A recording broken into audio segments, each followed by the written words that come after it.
After my father was murdered, I started attending the National Action Network Youth Huddle on Mondays, and that's really where I started to learn about the history of civil rights and the power of protesting. So one day in particular, during one of the meetings, it was suggested that we consider doing a mass action because two police officers were killed by a man who was battling mental issues.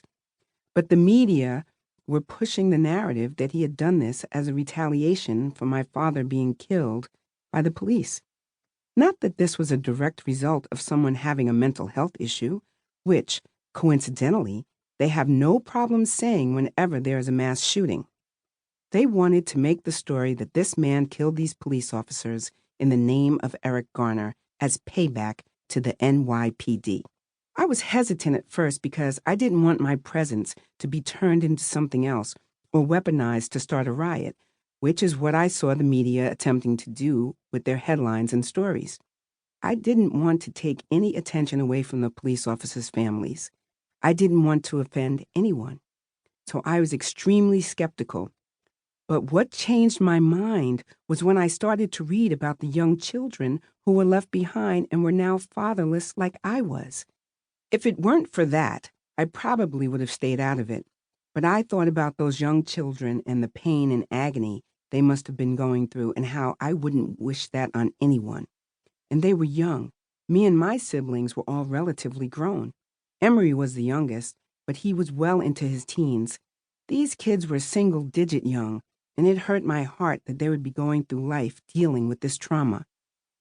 I decided to extend my personal condolences to them and the families. I wanted to tell them not to let this break them down. I wanted to remind them of how it's already broken us down. I went into action. My plan was to lay the wreath, join in the prayer. I prepared a statement just in case, but hoped to keep a low profile. The media and the cameras wouldn't allow that to happen, though.